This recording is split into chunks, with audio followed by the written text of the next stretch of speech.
In this week's video, I'm going to try to finish all the interior siding and work on the 12-volt electrical system. So let's get to it.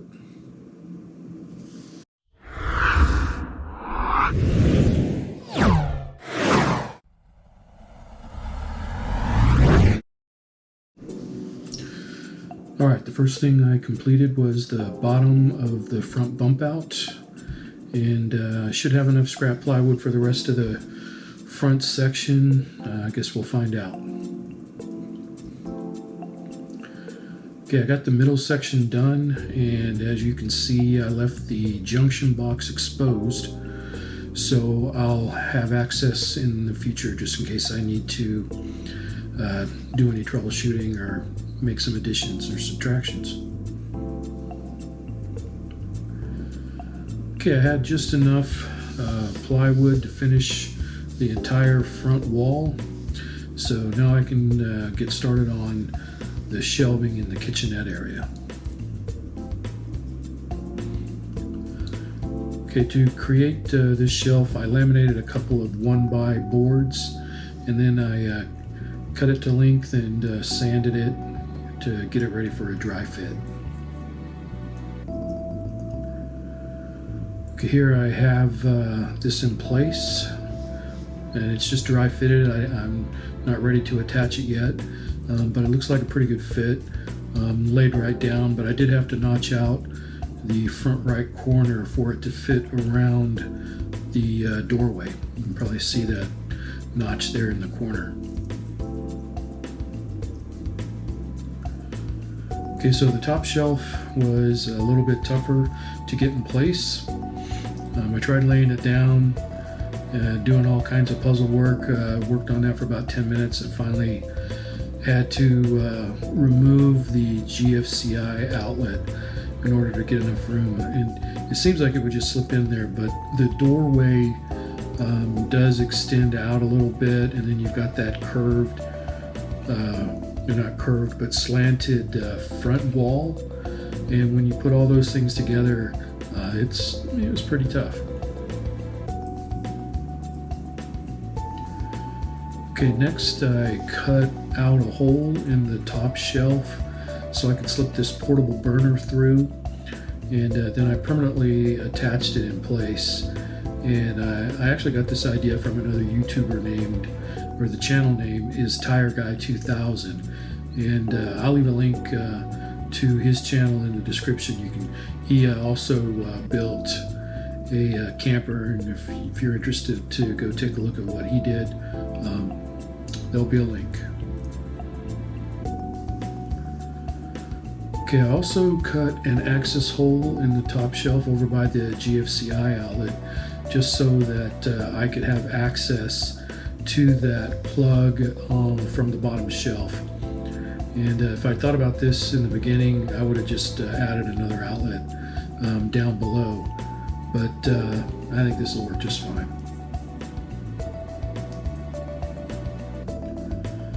Okay, now I need to finish insulating the ceiling, and I've started with the foam board here, and the black and white wires that are hanging down towards it's towards the front, but in this photo it looks like towards the back. That's for the vent fan, and you can see where I haven't insulated that area because that's going to be cut out.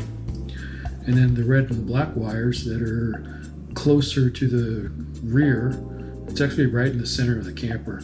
That's for the ceiling light.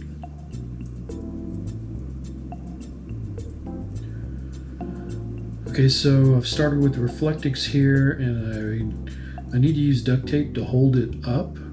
It wants to fall down just from the weight of the Reflectix, and the green painter's tape that I was using on the walls isn't strong enough, so I had to use duct tape here.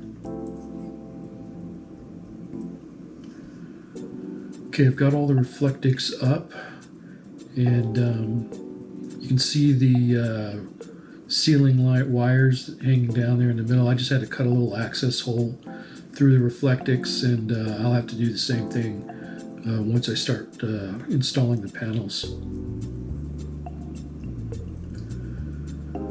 Okay, so here you can see that the first ceiling panel is up. Getting the panel to attach at the bend was a little bit tricky, but figured out how to do that. You know, I just nailed it in opposite directions like that, and it stayed just fine. But you know, down the road I might be adding some panhead screws if that doesn't stay in place. Okay, here the first 4 ceiling panels are up, and they were pretty easy, except for that section in the bend. The next 8 panels, though, I'm going to have some notches that I'm going to have to cut out and cut around the fan and the light, that kind of thing.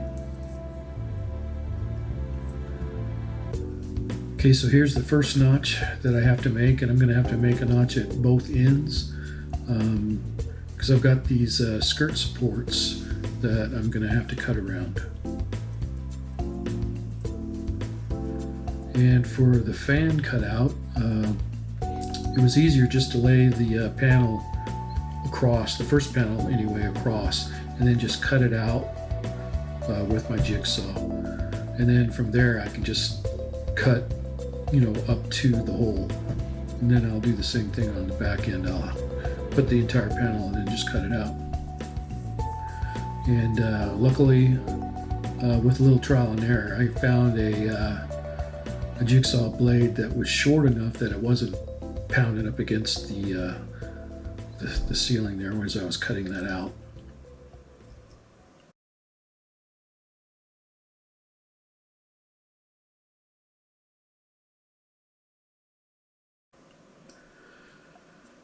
Okay, so I got enough panels installed past where the ceiling light goes, so I went ahead and installed the ceiling light.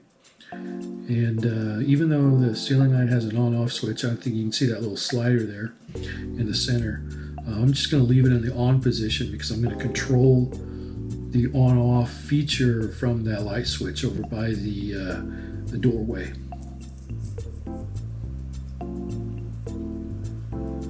Okay, so I've got my ceiling panels past where the vent fan goes, and you can see I've got my wires in place, just waiting for that install.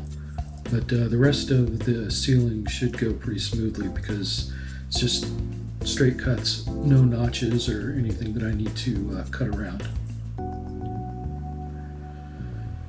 All right, at this point I only have one more ceiling panel to go, and then I'm done with the ceiling. All right, all the panels are up. Next, I'll need to finish the rear shelving area and then add the panels for the front and rear ceiling skirts. Okay, I've got the rear skirt installed, and I decided to just install it in one single panel rather than having a thin panel going along the bottom. And I'm doing that because the shelving is going to be that way as well, so it'll have a little bit of continuity. It'll make more sense when I get to that point. Okay, the front skirt, I'm going to be installing this DC charging bank, so I had to stop working on the paneling so that I could get this installed and get it all wired up. Okay, I got the front skirt installed, and I've got my charging bank in place, and it's all wired up. You can see it there in the center. So as long as I was working on wiring, I decided to go ahead and shift over to wiring up the DC bus bar and fuse box. But before I do that, I wanted to take a look at this front light switch. I'm not happy with the dark switch plate and the dark switches. It makes it really hard to find the switch to turn it off and on when you're in a low light situation. So what I'm going to do is I'm going to swap out the switches for these almond colored switches, and I think it'll look okay, but won't know for sure until I get that in place. Alright, so I got those switches swapped out, and they're a lot easier to see now that I've got the almond in the foreground and the dark plate in the background. And I think this is going to be a lot better. So now I can start wiring up the rest of the 12-volt electrical system.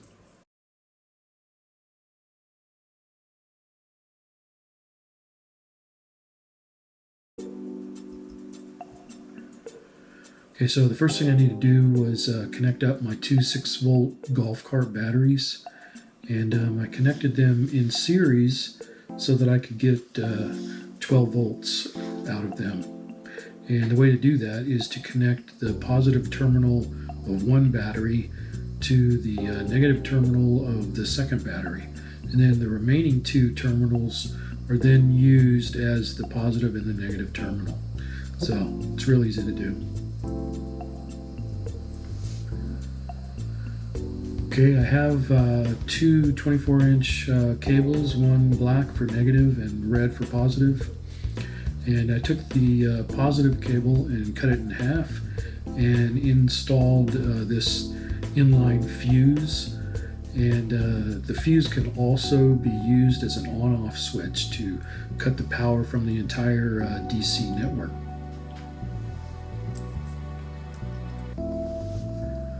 Okay, so I mounted the fuse to the wall, and I ran the red positive cable over to the fuse box.